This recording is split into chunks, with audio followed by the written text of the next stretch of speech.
Hello students, શ્યામ academy દ્વારા ચાલતા આ વિડિયો લેક્ચરની અંદર તમારા બધાનું સ્વાગત છે. આજના આ વિડિયો લેક્ચરથી આપણે ધોરણ 10નું વિજ્ઞાન વિષય શરૂ કરવા જઈ રહ્યા છીએ. તો વિજ્ઞાન વિષયની અંદર આપણે અત્યારે બાયોલોજીના જે યુનિટ છે એનામાંથી આપણે એનું પહેલું ચેપ્ટર એટલે કે ચેપ્ટર નંબર 6 જૈવિક ક્રિયાઓ શરૂ કરીશું. હવે જૈવિક ક્રિયાઓનો મતલબ શું થશે? અહીંયા સૌથી પહેલાં જૈવિક મતલબ કે જે સજીવોની અંદર ચાલે છે એવી ક્રિયાઓ. બરાબર, તો સજીવોની અંદર જે ક્રિયાઓ થાય છે એનાથી પહેલાં આપણે એ જોઈ લઈએ કે સજીવો એટલે શું. બરાબર, તો અત્યાર સુધીમાં તમારા બધાના મગજની અંદર એવું છે કે જે હલનચલન કરી શકે તેને આપણે સજીવ કહીએ છીએ. હવે અહીંયા હલનચલન જે છે એ પોતાની રીતે હોઈ શકે. બરાબર, નહીંતર એવું થાય કે ટેબલને ધક્કો મારીએ તો હલનચલન તો એનું પણ થયું, પણ એ ટેબલ હલનચલન ક્યારે કરશે? જ્યારે આપણે એને કૃત્રિમ રીતે એટલે કે બાહ્ય રીતે ધક્કો મારશું તો. જ્યારે આપણે પ્રાણીઓની કે મનુષ્યની વાત કરીએ તો એને કોઈ ધક્કો આપવાની જરૂર નથી પડતી. એ પોતાના શરીરની અંદર જે મગજ છે એ મગજ એને સંદેશો આપે છે અને એ ચાલવાની પ્રક્રિયા પોતાની મેળે કરે છે. એ સિવાય સજીવનો બીજો મુખ્ય જે ગુણધર્મ છે એ ગુણધર્મ આવશે કે એ વાતચીત પણ કરી શકે છે. બરાબર, જેમ કે તમને જો કોઈ તમારા ફ્રેન્ડને બોલાવવું હોય તો તમે એને જોરથી એક બૂમ પાડીને બોલાવો છો. બરાબર, એના પછી તમારી પાછળ જો કૂતરું પડે તો તમે ઝડપથી ભાગીને ત્યાંથી જતા રહ્યો છો. બરાબર, કારણ કે આપણે બધા છે એ સજીવ છીએ. બરાબર, તો અહીંયા સજીવના આપણે મુખ્ય બે ગુણધર્મો જોયા. એક તો જે અવાજ કરી શકે છે એ, આ ઉપરાંત જે હલનચલન કરી શકે છે એ. બરાબર, તો હવે કદાચ પ્રશ્ન એવો થાય કે તો જે માણસ સૂતા છે અથવા તો જે પ્રાણીઓ સૂતા છે એ તો હલનચલન પણ નથી કરતા અને અવાજ પણ નથી કરતા, તો શું એ પ્રાણીઓ જ્યારે સૂતેલા હોય ત્યારે આપણે એને સજીવ કહી શકીએ? તો તમારો જવાબ શું હશે? હા, કહી શકીએ. તો તમે કયા આધારે એમને સજીવ કીધા? તો તમે એને ધ્યાનથી જોયું અને તમને જાણવા મળ્યું કે આ પ્રાણીઓ જ્યારે સૂતા હોય તો પણ એનામાં જે શ્વાસ લેવાની પ્રક્રિયા છે અને ઉચ્છ્વાસ મુક્ત કરવાની જે પ્રક્રિયા છે, આ બંને પ્રક્રિયાઓ એ સતત ચાલતી રહે છે. બરાબર, અને આ જે શ્વાસ લેવાની અને ઉચ્છ્વાસ બહાર કાઢવાની જે પ્રક્રિયા છે એને આપણે ટૂંકમાં શ્વાસોશ્વાસ કહીએ છીએ. બરાબર, તો આ શ્વાસોશ્વાસની પ્રક્રિયામાં એવું કહી શકો કે આ શ્વાસોશ્વાસની પ્રક્રિયા કરે છે એટલે તે સજીવ છે. તો અહીંયા સજીવનો આપણને એક નવો ગુણધર્મ જાણવા મળ્યું કે જે છે શ્વાસોશ્વાસ. બરાબર, તો હવે આ બધા ઉપરથી તમે એમ કહી શકો કે તમે વનસ્પતિને નથી હલનચલન કરતા જોતા, કે નથી વનસ્પતિ રાડો પાડતી, કે નથી વનસ્પતિમાં તમે એની શ્વાસોશ્વાસની પ્રક્રિયા જોઈ શકતા, તો શું વનસ્પતિ એ સજીવ છે? તો એનો જવાબ છે હા, વનસ્પતિ એ સજીવ છે. બરાબર, વનસ્પતિ પણ ઓક્સિજન લે છે અને કાર્બન ડાયોક્સાઇડ મુક્ત કરે છે. આ ઉપરાંત સજીવોના જે અન્ય ગુણધર્મો છે એટલે કે વૃદ્ધિ પામવાનું. હવે અહીંયા વૃદ્ધિ જે છે એનો સામાન્ય મતલબ આપણે કાઢીએ તો આપણા શરીરના કદ અને લંબાઈમાં થતો જે વધારો છે એને આપણે કહીશું વૃદ્ધિ. જેમ કે તમે જે પહેલા ધોરણમાં તમારું હાઇટ બોડી હતી એના કરતાં અત્યારે તમારી હાઇટ બોડી છે એ વધારે છે. તો આના પાછળનું કારણ શું છે? તો તમારા શરીરની અંદર સતત અને સતત વૃદ્ધિ થયા કરે છે, એટલે કે તમે ટૂંકમાં મોટા થતા જાઓ છો. તો સેમ એવી જ રીતે વનસ્પતિની અંદર પણ સેમ પરિસ્થિતિ છે.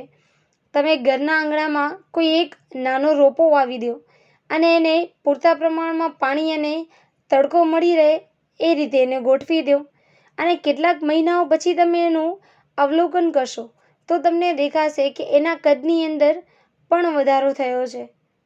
બરાબર, તો સજીવોના જે મુખ્ય લક્ષણો છે, બરાબર, જેમ કે હલનચલન કરવું, વૃદ્ધિ અને વિકાસ, એના પછી હલનચલનનો ગુણધર્મ, શ્વાસોશ્વાસનો ગુણધર્મ, તો આ બધા જે ગુણધર્મો ધરાવે છે એને આપણે સજીવ કહીએ છીએ. અને જે આ ગુણધર્મ નથી ધરાવતા તે બધાને આપણે નિર્જીવ તરીકે ગણી શકીએ છીએ. હવે આ બધી પ્રક્રિયાઓ છે એ મોટા પાયે થાય છે, બરાબર. શ્વાસોશ્વાસની પ્રક્રિયા છે, હલનચલનની છે, પછી ખોરાક ગ્રહણ કરવાની પ્રક્રિયા, પછી જે ખોરાકનું પાચન નથી થતું એ બધાનો શરીરમાંથી નિકાલ થવાની પ્રક્રિયા, આ બધી પ્રક્રિયાઓ છે એ આપણે નરી આંખે જોઈ શકીએ છીએ.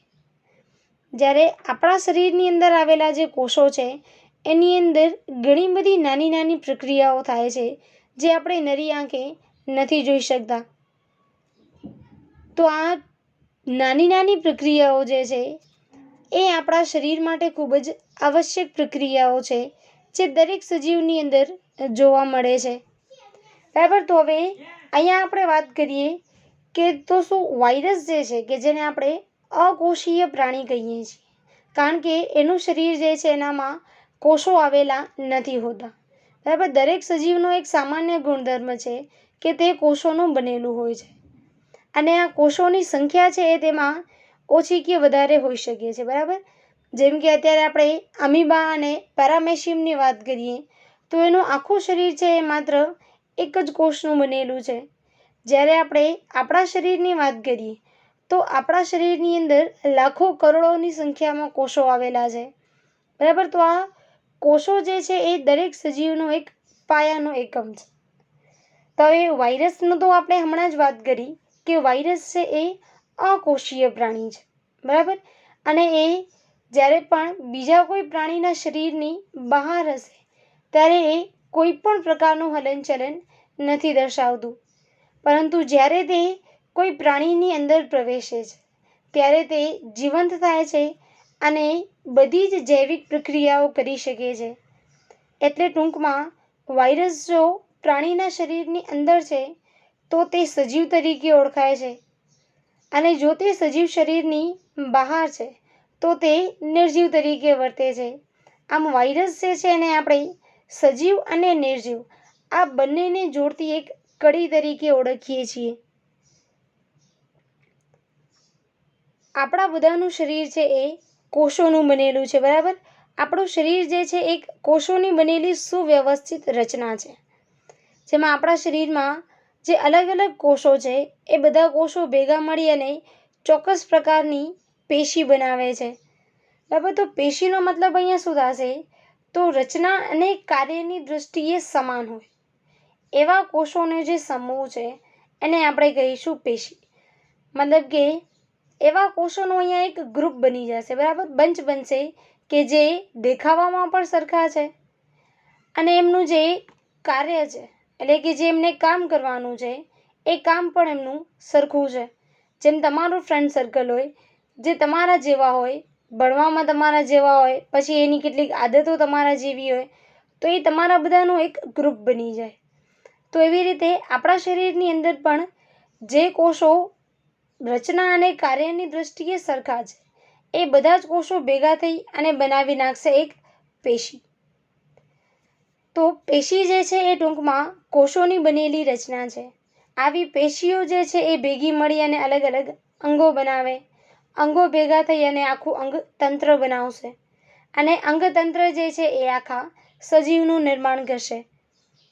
તો આવી રીતે સજીવ જે છે એ પર્યાવરણ સાથે સતત અને સતત સંપર્કમાં હોય છે. આ ઉપરાંત જો જે તે સજીવને જીવંત રહેવું છે તો એને પર્યાવરણ સાથે સતત અને સતત આંતરક્રિયા કરવી પડે છે અને આ માટે તે પોતાની જે સુવ્યવસ્થિત સંરચના છે એને પર્યાવરણની બધી જ પરિસ્થિતિમાં જાળવવી રાખવી પડે છે.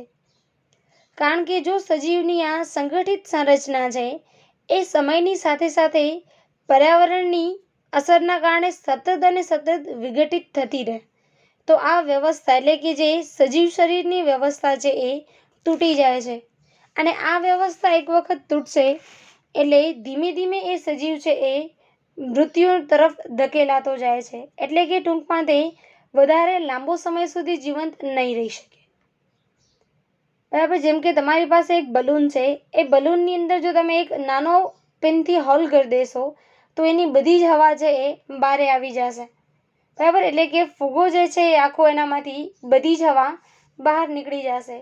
તો સેમ એવી જ રીતે આ બલૂન છે એને જો તમે સેલો ટેપ કે અન્ય કોઈ ટેપની મદદથી એ હોલ જે છે એને પેક કરી રાખશો તો જે બલૂનની હવા છે એ બલૂનની અંદર જ રહેશે અને બલૂન એની સ્થિતિ જાળવી રાખશે. બરાબર, તો આપણા શરીરની અંદર પણ સેમ વસ્તુ છે. આપણા શરીરને જો કંઈ પણ નુકસાન થયું છે તો એ નુકસાન આપણને ફરી પાછું રિપેર કરવું પડે અને આ વસ્તુ આપણે ફરી પાછી રિપેર કરી નાખશું, એટલે કે એનું સમારકામ કરી નાખશું તો ફરી પાછું આપણું શરીર છે એ સુવ્યવસ્થિત થઈ જશે, એટલે કે ટૂંકમાં ગાડી છે ફરી પાછી પાટે ચડી જશે. હવે આપણું શરીર જે છે એને નુકસાન થાય તો આપણે એનો ઈલાજ કરવો પડે. બરાબર, એના કરતાં આપણે એવું વિચારીએ કે જો આપણે આપણા શરીરનું પહેલાંથી જ રક્ષણ કરીએ તો આપણને આવા કોઈ પણ જે સમારકામ કે એવી બધી વસ્તુઓ છે એ કંઈ પણ કરવાની જરૂરિયાત નથી રહેતી. બરાબર, તો આ સજીવો જે છે એને જીવંત રહેવા માટે આ ઉપરાંત ચોક્કસ કાર્યો કરવા માટે જે કેટલાક ક્રિયાઓની જરૂર પડે છે. બરાબર, તો ટૂંકમાં બધા જ સજીવો છે એના દ્વારા કરવામાં આવતી જે મુખ્ય ક્રિયાઓ છે કે જે સજીવના અસ્તિત્વ માટે ખૂબ જ જરૂરી છે, આવી બધી જ જૈવિક ક્રિયાઓનો જે સમૂહ છે એને આપણે કહીશું જૈવિક ક્રિયાઓ. તો ટૂંકમાં જૈવિક ક્રિયાઓ એટલે સજીવના અસ્તિત્વ માટે જરૂરી જે પણ બધી ક્રિયાઓ છે એ ક્રિયાઓ. બરાબર, તો અહીંયા મુખ્યત્વે સજીવો માટે ઉપયોગી જે જૈવિક ક્રિયાઓ છે જે ખૂબ જ અગત્યની છે એ મુખ્યત્વે 4 ક્રિયાઓ છે. એનામાં સૌથી પહેલી આવશે પોષણ, એના પછી છે શ્વસન, ત્યારબાદ વહન અને ત્યારબાદ આવશે ઉત્સર્જન. તો આ 4 ક્રિયાઓ છે કે જે સજીવ શરીર માટે ખૂબ અને ખૂબ જ અગત્યની છે.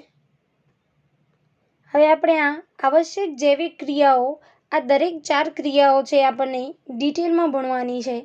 એનામાં સૌથી પહેલી આવશે પોષણ. બરાબર, આપણે હમણાં બલૂનનું જે ઉદાહરણ જોયું કે જો તમારે બલૂનનો હોલ છે એને સીલ કરવો છે તો તમે લગભગ સુધી સેલો ટેપનો ઉપયોગ કરો છો.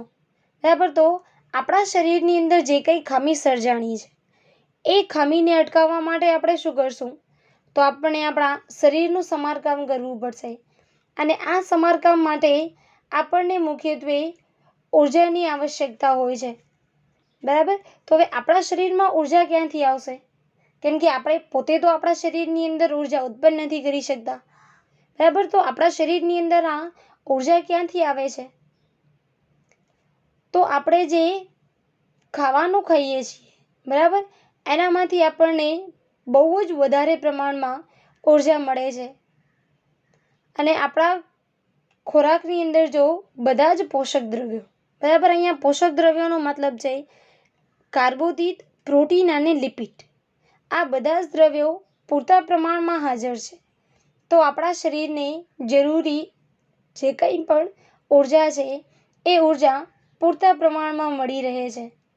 બરાબર, એટલે કે ટૂંકમાં આપણે ઉર્જાના કેટલાક સ્ત્રોતો છે જે બહારથી સજીવોના શરીરની અંદર પ્રવેશે છે અને એનામાંથી આપણને ઉર્જા મળી રહે છે.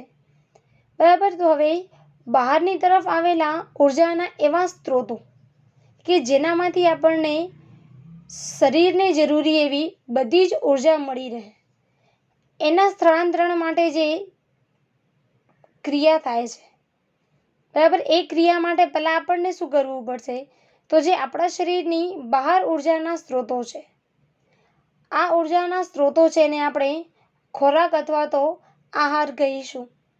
બરાબર, તો આ ખોરાક અને આહાર જે ક્રિયા દ્વારા આપણા શરીરની અંદર પ્રવેશે છે એને આપણે કહીશું પોષણ.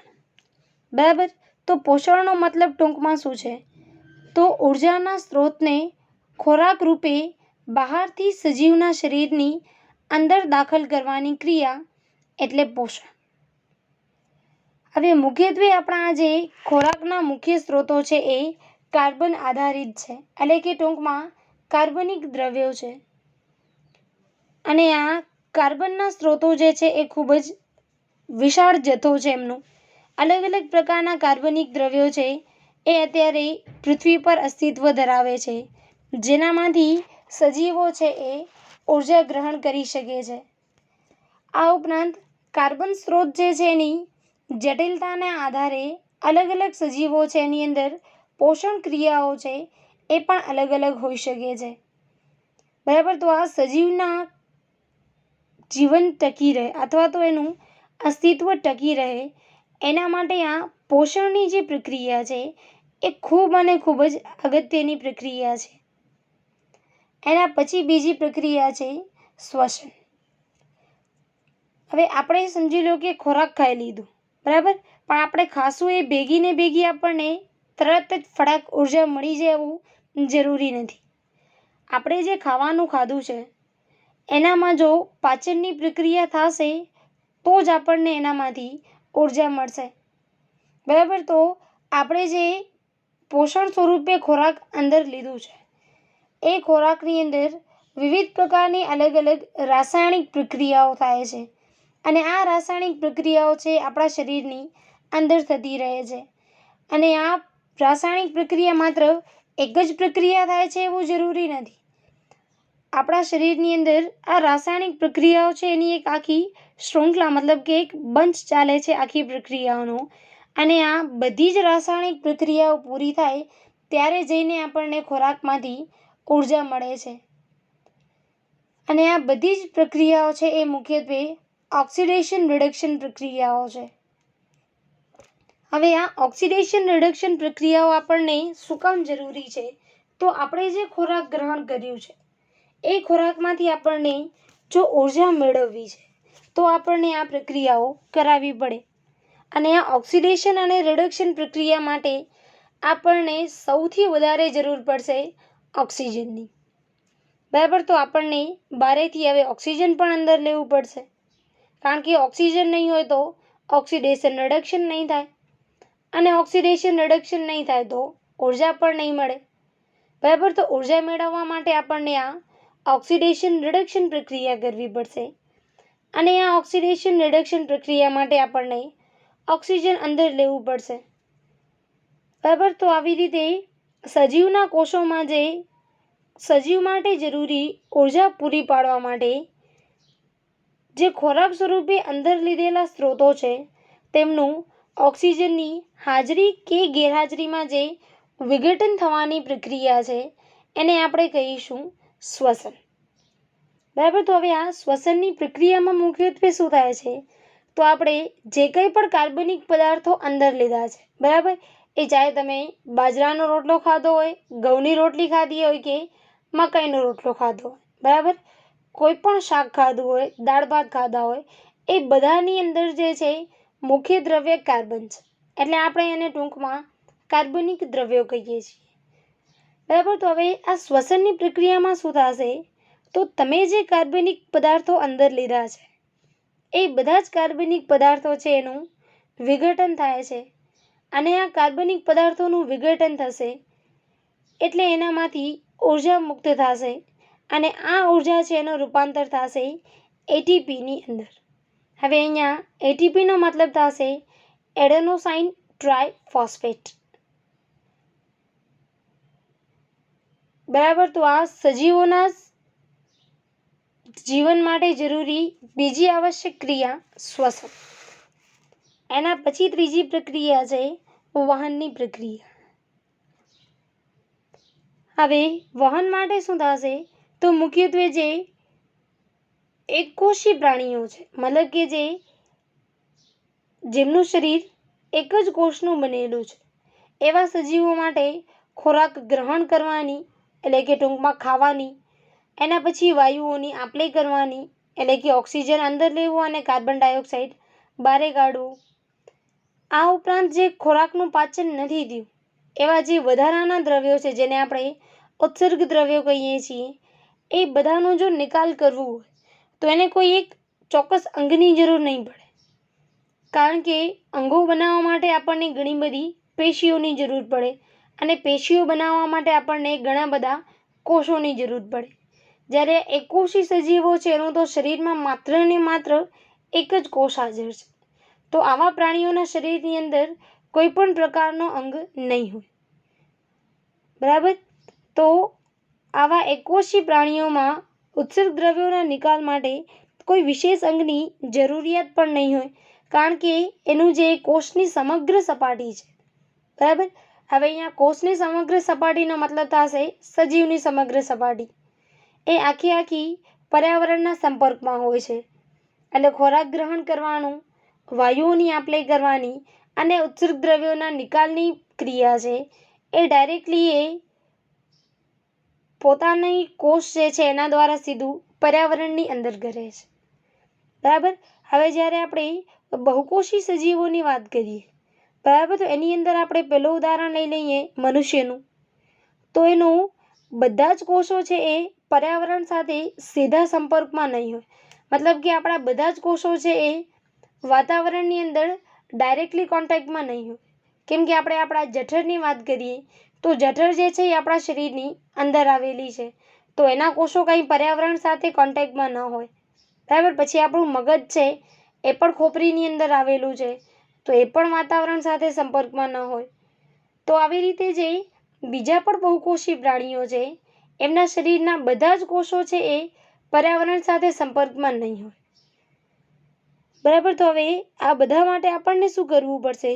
તો ચોક્કસ પ્રકારના અંગોનું નિર્માણ કરવું ખૂબ જ આવશ્યક બની જશે. કારણ કે અહીંયા બધા જ કોષોની જે જરૂરિયાત છે એ સામાન્ય પ્રસરણ દ્વારા આપણે પૂરી નહીં કરી શકીએ, કારણ કે પ્રસરણ જે છે એની ઝડપ બહુ જ ઓછી હોય છે. અને આ જો પ્રસરણની રીતે પ્રક્રિયા થશે તો આ પ્રક્રિયા થવામાં ખૂબ જ લાંબો સમય લાગે છે. તો આના માટે આપણને શું કરવું પડે?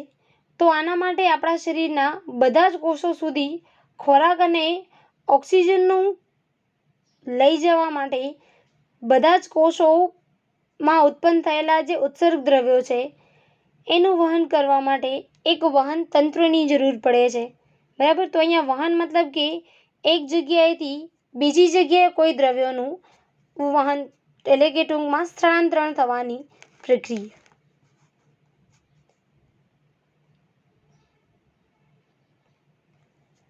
હવે આપણે શ્વાસ લેવાની જે પ્રક્રિયા છે એ નાક દ્વારા કરીએ છીએ. બરાબર. પણ આપણું જે મગજ છે અને પગનો અંગૂઠો છે એ ભાગમાં પણ ઓક્સિજનની જરૂરિયાત તો છે જ. આ સિવાય આપણે ખોરાક જે છે એ મુખ દ્વારા, એટલે કે મોઢા દ્વારા ગ્રહણ કરીએ છીએ. પણ આ બધા ખોરાકની જરૂરિયાત છે એ પણ આપણા શરીરના દરેકે દરેક અંગ સુધી છે.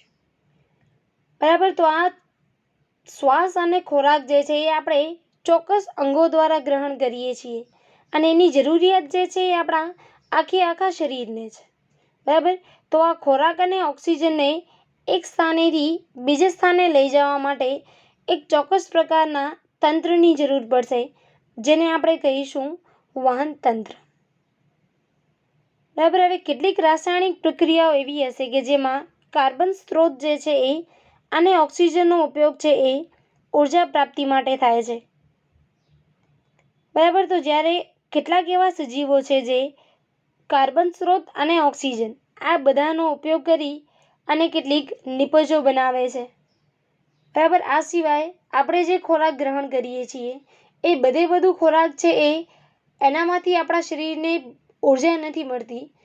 આપણા શરીરના જે ખોરાકનું પાચન થશે માત્ર તે અને તે જ ખોરાકમાંથી આપણને ઉર્જા મળશે. બરાબર. બાકીનો ખોરાક જે છે આપણા માટે કોઈ પણ રીતે આવશ્યક કે જરૂરી હોતું નથી. બરાબર. અને ઘણી વખત આવા જે દ્રવ્યો છે એ નુકસાનકારક પણ હોય છે.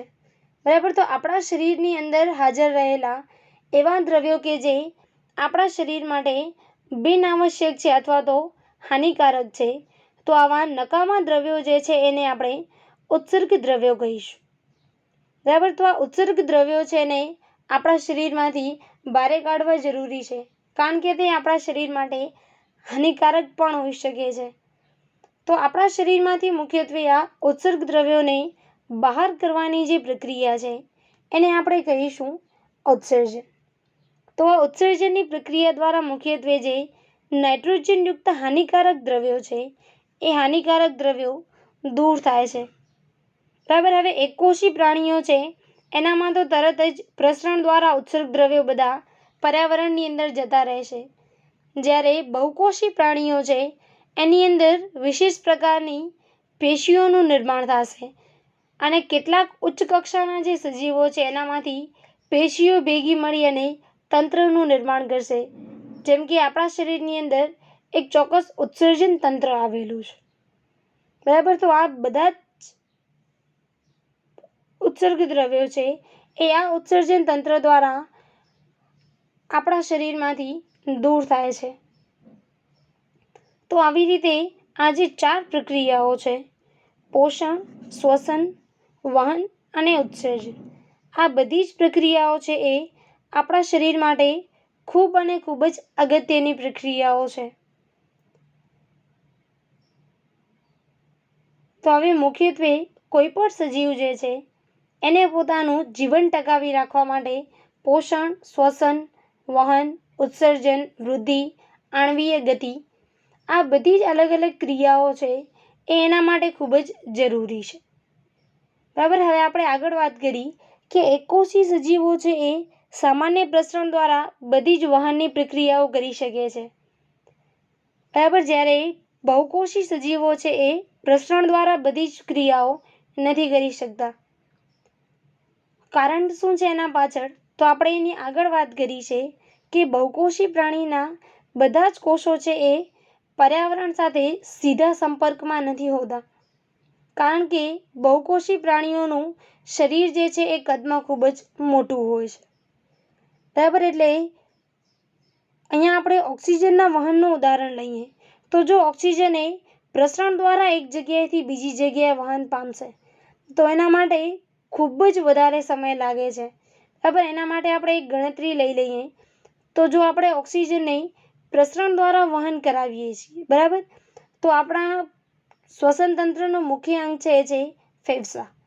બરાબર. તો આ ફેફસામાંથી ઓક્સિજનના એક અણુને પગના અંગૂઠા સુધી જો પ્રસરણ દ્વારા આપણે પહોંચાડીએ, બરાબર, તો એનામાં લગભગ સુધી 3 વર્ષ જેટલો સમય લાગે છે. અને આ 3 વર્ષનો સમય એ માત્ર એક ઓક્સિજનના અણુના વહન માટેનું છે, જે ખૂબ જ લાંબુ છે. બરાબર. તો જો આટલો જ ટાઈમ લાગતો હોય તો ત્યાં સુધીમાં તો બહુકોષી પ્રાણી છે એ ઉપર પહોંચી ગયા હોય. કારણ કે જો ઓક્સિજન જ શરીરમાં નહીં હોય તો જે તે પ્રાણી જીવંત નહીં રહી શકે. બરાબર. એટલે બહુકોષી સજીવો છે એનામાં ઓક્સિજનના વહન માટે આ પ્રસરણની પ્રક્રિયા છે એ ખૂબ જ બિનઆવશ્યક અથવા તો અપૂરતી પ્રક્રિયાઓ છે. બરાબર.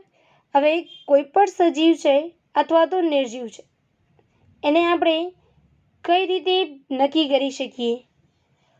તો ટૂંકમાં આપણે આગળ જોયું કે જો સજીવ છે તો તે અલગ અલગ ક્રિયાઓ જેમ કે વૃદ્ધિ, શ્વાસોશ્વાસ, કોષ, હલનચલન, આ બધી પ્રક્રિયાઓ દર્શાવશે અને નિર્જીવ છે એ આ પ્રક્રિયાઓ દર્શાવતા નથી. બરાબર. તો આ સજીવ માટે ઉપયોગી કેટલીક જૈવિક પ્રક્રિયાઓ છે.